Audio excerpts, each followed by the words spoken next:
사랑하는 여러분, 과연 이 땅에 죄가 없는 시대가 올 수 있을까요? 지나온 시대를 역사적으로 공부를 하고 우리가 살고 있는 이 시대를 읽어보면 인간 속에 있는 죄가 뿌리채 뽑히지 않고서는 진정한 평화는 절대로 오지 않을 것입니다. 오히려 갈수록 죄의 실체조차 부정하는 시대가 되어가고 있다고 말하고 싶어요. 요즘 특히 미투 운동을 보면서 머릿속에서 자꾸만 일어나는 생각은 인간이 인간을 모독하고 짓밟는 행위가 어디 성문제뿐이겠나 싶습니다. 얼마나 많은 분야 속에서 얼마나 많은 사람들이 인간으로서 인간을 모독하고 인간으로서 인간을 짓밟는 그런 일들이 많이 일어나고 있습니까? 인간이 인간을 존중하고 정말 진실되게 사랑해도 모자랄 것인데 얼마나 많은 사람들이 자기 이속 챙기려고 사람을 모독하고 짓밟고 있습니까? 마음이 너무나 아픕니다. 옛날부터 사람들은 죄를 단지 무지나 결핍, 교정의 문제로 회피하려고 했습니다. 몰라서 그렇다고. 그래서 정상 참작 많이 해줍니다. 뭔가 부족해서 그렇다고. 그러니까 봐줘야 되지 않냐고. 못 배워서 그렇다고. 그러니까 저럴 수 있지 않냐고. 참 좋은 마음이죠. 그런데 문제는 그런 것들로 죄를 회피해 버린다는 거죠. 죄를 죄로 보지 않으려고 한다는 것입니다. 심지어 죄를 가벼운 힐링 정도로 무마할 수 있다고 생각하고 말하거나 그렇게 되기를 기대하는 사람들도 있는 것 같습니다. 며칠 동안 봉사활동하면 되고 어느 정도 벌을 받으면 될 것이라고, 죄가 없어지거나 앞으로 죄를 짓지 않게 될 것이라고 그렇게 생각하는 사람들이 있는 것 같아요. 하지만 성경을 알고 성경을 가르치는 사람으로서 분명히 말하건대 죄는 몸과 마음의 치료로 해결할 수 없는 것입니다. 죄는 그렇게 해결되는 것이 아닙니다. 죄는 하나님의 은혜로 주어진 생명의 밥, 예수 그리스도를 전 인격으로 믿고 말씀을 기준으로 인도하시는 성령님께 온전히 의탁하고 따를 때에야만 비로소 해결될 수 있는 것입니다. 사랑하는 여러분, 여러분은 이 죄의 문제가 해결된 사람들입니까? 만약에 죄의 문제가 해결되지 않았다면 그 죄의 뿌리를 해결해야만 합니다. 아직도 자기 중심적인 생각이나 자기 중심적인 행동이 너무나도 자연스럽다면, 그것에 대한 양심의 가책이 전혀 없다면 그 사람은 죄의 뿌리가 아주 튼튼한 것이라고 생각해야 되지 않을까요? 하지만 그래도 하나님의 중심으로 해야 되는데, 내가 이렇게 계속 살아서는 안 되는데, 내가 그리스도를 나의 주인이라고 인정하고 고백했는데, 내가 그래도 예수 믿는 사람인데 이렇게 해서 되겠나 라는 생각으로 마음이 아프다면 죄의 뿌리가 흔들리는 아주 좋은 징조라고 생각을 합니다. 그리고 이미 죄의 문제가 해결되고 그리스도인으로서 특별한 존재로서 믿음을 가지고 그 믿음을 현실 속에서 살아내고 있는 사람이라면, 내가 그리스도인이 되기 이전에 어떤 존재였는지, 내가 어떻게 해서 이런 신분을 가지게 되었는지 내가 어떻게, 왜, 누구 때문에 이런 복을 누리고 있는지를 기억해야만 합니다. 하나님과 단절되었을 때 내 마음의 상태가 어떠했는지, 하나님과 단절되었을 때에 내 생각의 상태가 어떠했는지, 내 삶의 상태가 어떠했는지를 잊어서는 안 됩니다. 하나님을 제대로 알지 못했을 때, 하나님과 상관없을 때, 하나님의 은혜를 떠나 살았을 때 내가 어떻게 살았는지를 잊어서는 안 되는 겁니다. 세상 따라쟁이에서 지금의 괜찮은 존재, 근사한 그리스도인으로 어떻게 바뀌었는지를 내가 선명하게 안다면 더욱더 감사하면서 은혜의 삶을 살 수 있기 때문입니다. 구원의 기쁨을 잃어버리지 않을 수 있는 방법, 그것은 내가 구원을 받기 이전에 어떻게 살았으며 어떤 상태에 있었는가를 잊어버리지 않고 기억하는 것입니다.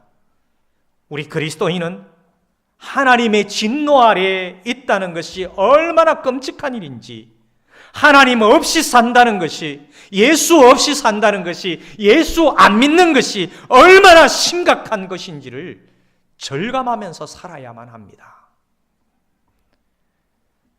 오늘부터 몇 주간은 하나님에 대해서 알아가는 시간으로 이야기를 할 것인데요, 시작하는 이야기는 하나님과 단절의 아픔, 하나님의 진노 아래에 있는 끔찍함, 하나님 없이 산다는 것에 대한 그 심각성에 대한 이야기를 하고, 오늘 본문 말씀에 의거해서 이 심각한 죄악의 인간들을 향하여 하나님께서 어떻게 일어나셨는가, 그렇게까지 결론으로 나가려고 합니다. 먼저 죄가 초래한 하나님과의 단절에 대한 이야기입니다. 죄라는 것은 인류가 안고 있는 가장 근원적인 문제입니다. 인간은 뿌리 깊은 죄의 성향을 스스로 해결하지 못했고 해결할 수가 없습니다. 아무리 노력해도 해결하지 못했습니다. 지금도 아무리 노력한다 할지라도 이 죄의 뿌리를 해결할 수 없습니다. 인간의 노력으로 해결할 수 없습니다. 우리가 사는 이성주의 시대에는 더 이상 죄를 논의의 주제로 보지 않지만, 그럼에도 불구하고 죄는 인류가 직면한 가장 엄중하고 가장 모질게 심각한 문제입니다. 죄는 하나님과의 관계를 파괴할 뿐만 아니라 인간의 삶을 절망으로 몰아넣었습니다. 이 세상이 가면 갈수록 절망적인 모습들이 보이고, 이 세상이 온통 정말 힘들게 보이는 이유가 뭐냐 하면은 죄악 때문에 그렇습니다.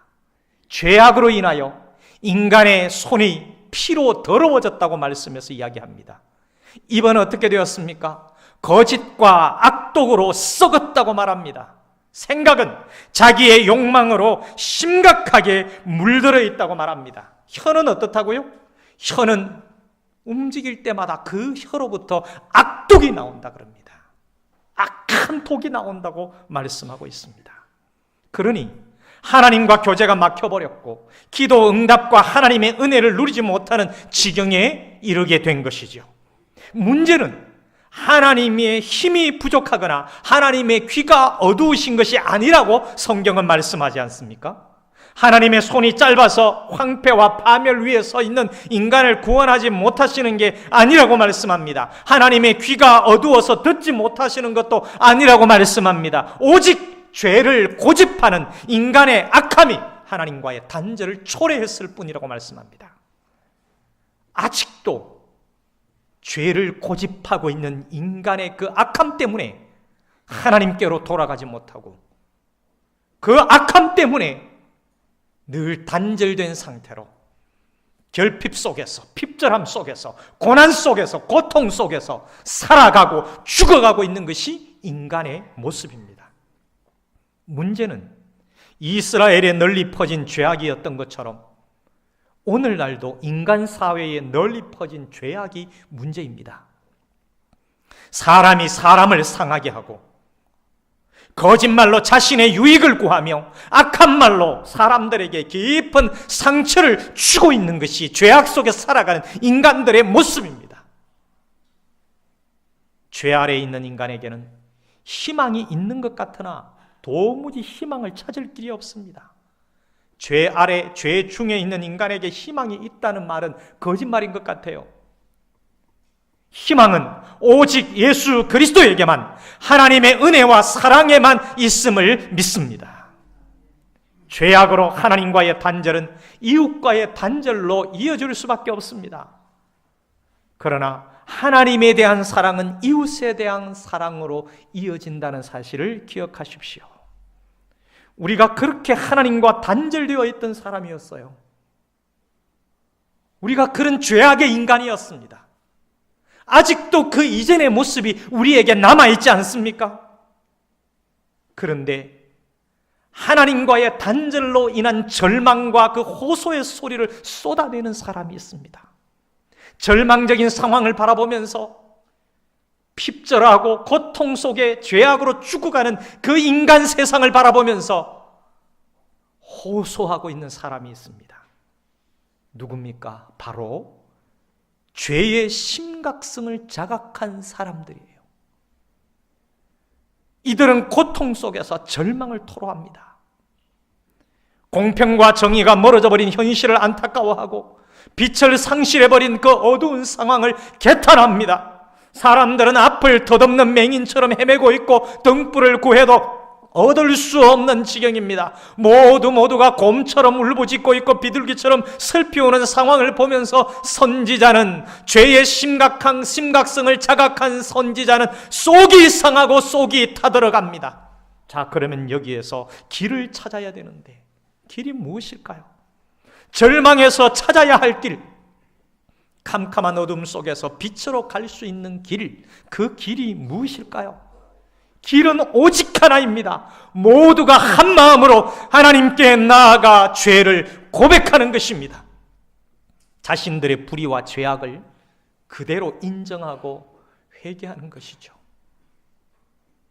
배반과 거역, 포악과 패역으로 행했던 과오와 공평과 정의가 땅에 떨어진 현실을 있는 그대로 드러내는 것입니다.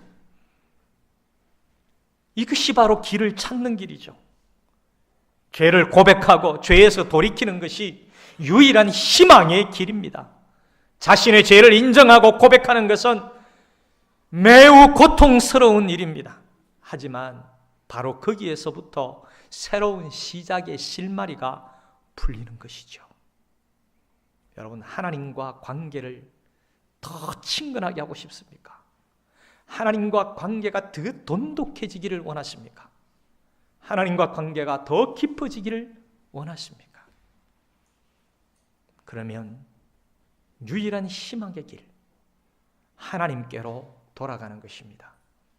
내 죄를 인정하고 아직도 내게 남아있는 그 죄성을 솔직하게 이야기하며 하나님께로 회개하며 돌아가고 새로운 시작의 실마리를 푸는 것입니다. 우리 사회의 거짓과 불의를 참회하고 한국교회의 이기심과 한국교회의 탐욕을 인정해야 합니다. 그리고 우리 안에 은폐된 욕망을 드러내어서 용서를 구해야 합니다. 죄 지은 자들을 손가락질하며 돌로 칠 것이 아니라 내 죄악을 향하여 돌을 던져야 되는 것이죠. 내가 회개해야 되고 내 자신을 향하여 여러분 돌을 한번 던져보십시오.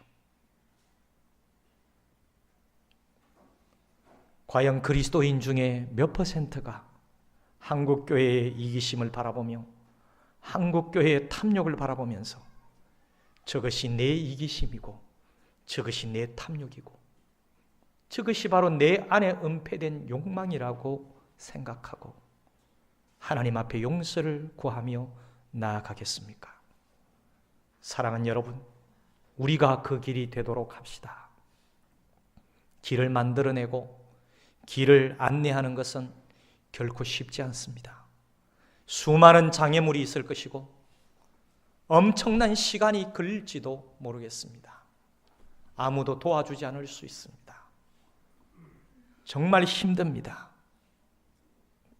하나님 앞에 내가 회개하며 하나님 앞에 내가 돌이키며 그 모든 죄악을 가슴에 끌어안고 기도하며 나부터 하나님의 품 안에서 하나님께로 걸어가며 그렇게 누리며 길을 만들어내고 길을 제시하겠다라고 결단하고 결심하고 그렇게 살기 시작하면 거기에서부터 정말 하나님 나라가 시작되는 것이지요. 수많은 장애물이 있더라도 엄청난 시간이 걸린다 할지라도 여러분, 우리가 진실한 그리스도인이라면 하나님과 단절을 회복하고 하나님과 관계를 회복한 그런 그리스도인이라면 그렇게 걸어가야 합니다. 진실하게 찾은 그 길을 보여주는 것, 그 길을 만들어내는 것, 그 길을 제시해주고 그 길을 안내해주는 그런 복음으로 된 사람으로 여러분 살아야 되지 않을까요? 그것이 바로 선지자의 삶입니다. 그것이 바로 그리스도인의 삶입니다.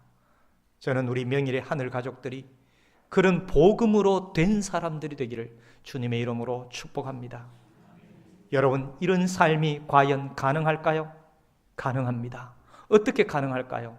바로 단절을 넘어서 우리에게 오신 하나님이 살아 계시기 때문에 가능한 줄로 믿으시기를 바랍니다. 하나님께서 백성들 가운데 인애가 사라져버리고 공평이 실종된 것을 보시고 슬퍼하셨습니다.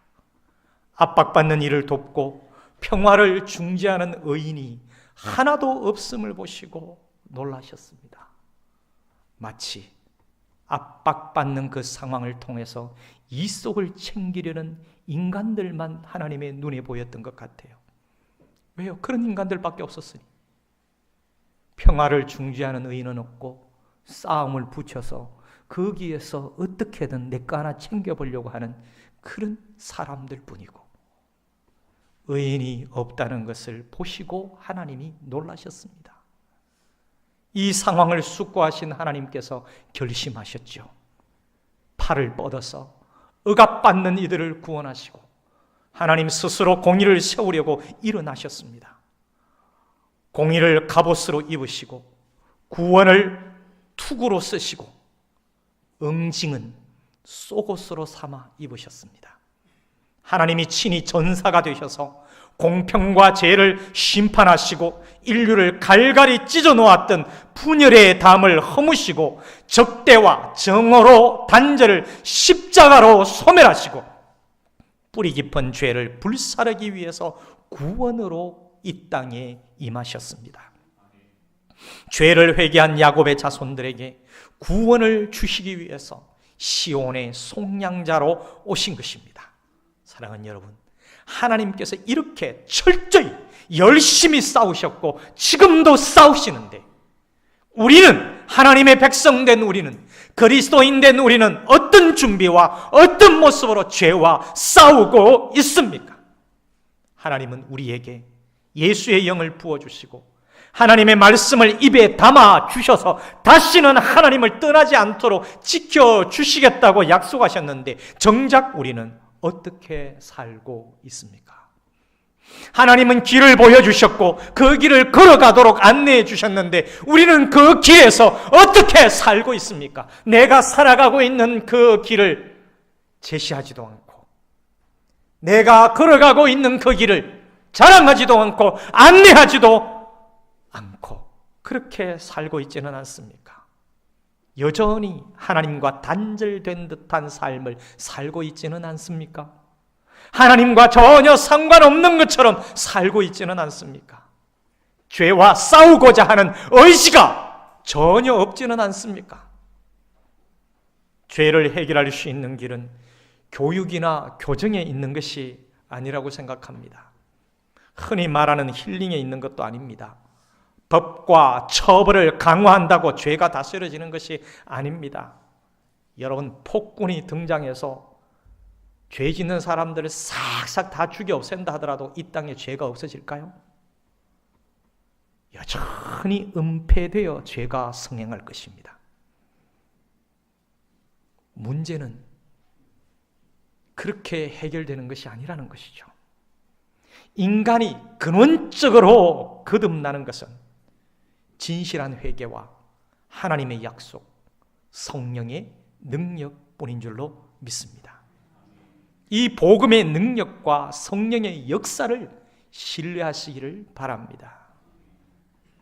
우리의 죄악을 우리가 아나이다.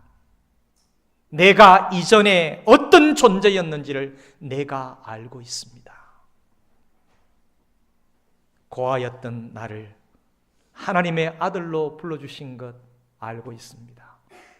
죄인이었던 나를 의인으로 불러주시고 인정해 주신 것을 알고 있습니다. 창녀였던 내가 그리스도의 신부가 되게 해주신 것 알고 있습니다. 사랑하는 여러분, 옛날을 기억하며 지금에 감사하며 그러므로 구원의 기쁨을 누리며 온전한 그리스도인으로 잘 살아내시기를 주의 이름으로 축원합니다. 오늘 말씀을 생각하면서 잠시 침묵하는 시간을 가지겠습니다.